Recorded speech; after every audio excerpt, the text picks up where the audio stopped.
24 ಕೋಟಿ 24,000 ಕೋಟಿ ರಾಜ್ಯ ಸರ್ಕಾರ, 22,000 ಚಿಲ್ಲರೆ ಕೋಟಿ ಕೇಂದ್ರ ಸರ್ಕಾರ. ಅಂದರೆ ಸೆಂಟ್ರಲಿ ಸ್ಪಾನ್ಸರ್ಡ್ ಸ್ಕೀಮ್ಗಳಲ್ಲಿ ರಾಜ್ಯ ಸರ್ಕಾರನೇ ಜಾಸ್ತಿ ಖರ್ಚು ಮಾಡ್ತದೆ. ಖರ್ಚಾಗಿರ್ತಕ್ಕಂಥದ್ದು ಒಟ್ಟು ಖರ್ಚಾಗಿರ್ತಕ್ಕಂಥದ್ದು 83%. ನಾನು ಅದಕ್ಕೆ ಅಧಿಕಾರಿಗಳಿಗೆ ಹೇಳಿದ್ದೀನಿ, ಮುಂದಿನ ಈ ವರ್ಷದಿಂದ ಅಂದರೆ 25-26ರಿಂದ ಈ ವರ್ಷದಿಂದ 100% ಖರ್ಚು ಮಾಡಬೇಕು ಅಂತ ಹೇಳಿದ್ದೀನಿ. 83%. ಆ ಕಾರಣ ಏನು ಹೇಳ್ತಾರೆ ಅಂತಂದರೆ, ನಮಗೆ ಕೇಂದ್ರ ಸರ್ಕಾರದಿಂದ ಕೊನೆಯಲ್ಲಿ ಬಂತು ದುಡ್ಡು, ಫೆಬ್ರವರಿಲಿ ಬಂತು, ಮಾರ್ಚ್ನಲ್ಲಿ ಬಂತು, ಹಾಗಾಗಿ ನಾವು ಖರ್ಚು ಮಾಡೋಕ್ಕಾಗಲಿಲ್ಲ. ಮಾರ್ಚ್ನಲ್ಲಿ ಬಂದದ್ದು ಲ್ಯಾಬ್ಸ್ ಏನಾಗಲ್ಲ, ಆ ದುಡ್ಡು ಬಂದ ದುಡ್ಡನ್ನು ಈ ವರ್ಷ ಓಪನಿಂಗ್ ಬ್ಯಾಲೆನ್ಸ್ನಲ್ಲಿ ಇಟ್ಕೊಂಡು ಖರ್ಚು ಮಾಡ್ತೀವಿ ಅದನ್ನು. ಸೊ ಅದು ಬೇರೆ.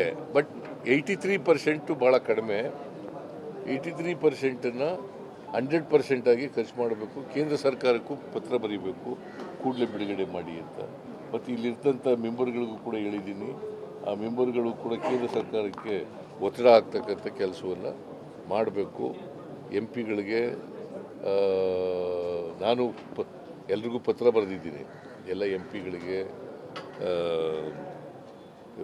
BJP ಅವರಿಗೆ, ಕಾಂಗ್ರೆಸ್ನವರಿಗೆ, JDSನವ್ರಿಗೆ ಎಲ್ರಿಗೂ ಪತ್ರ ಬರೆದಿದ್ದೀನಿ. ಮೀಟಿಂಗು ಕೂಡ ಮಾಡಿದ್ದೀನಿ. ನಾನು ಕೇಂದ್ರ ಸರ್ಕಾರದ ಪ್ರಧಾನಮಂತ್ರಿಗಳನ್ನು ಭೇಟಿ ಮಾಡಿದ್ದೀನಿ, ಅಮಿತ್ ಶಾನೂ ಭೇಟಿ ಮಾಡಿದ್ದೀನಿ, ಮತ್ತು ಫೈನಾನ್ಸ್ ಮಿನಿಸ್ಟರ್ ನಿರ್ಮಲಾ ಸೀತಾರಾಮನ್ ಅವ್ರನ್ನೂ ಭೇಟಿ ಮಾಡಿ ಪತ್ರಗಳನ್ನು ಕೊಟ್ಟಿದ್ದೀನಿ. ಬರೆದಿರ್ತಕ್ಕಂಥ ಪತ್ರಗಳನ್ನು ಕೂಡ ಕೊಟ್ಟಿದ್ದೀನಿ.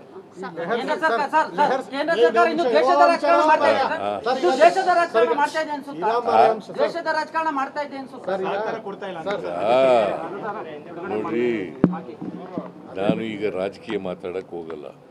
ಕೊಡದೇ ಇರ್ತಕ್ಕಂಥದ್ದು ತಪ್ಪು. ಅವಾಗ ಅವರು ಕೊಡಲೇಬೇಕು. ಕೇಂದ್ರ ಸರ್ಕಾರ ಎಷ್ಟು ಒಪ್ಕೊಂಡಿರ್ತದೆ ಅಷ್ಟು ಕೊಡಬೇಕು. ಅದು ಕೊಡದೇ ಹೋದರೆ ನಾವು ಮೇಲಿನ ಮೇಲೆ ಹೇಳ್ತಕ್ಕಂಥದ್ದನ್ನು ಮಾಡ್ತೀವಿ. ಗೊತ್ತಾಯ್ತಾ?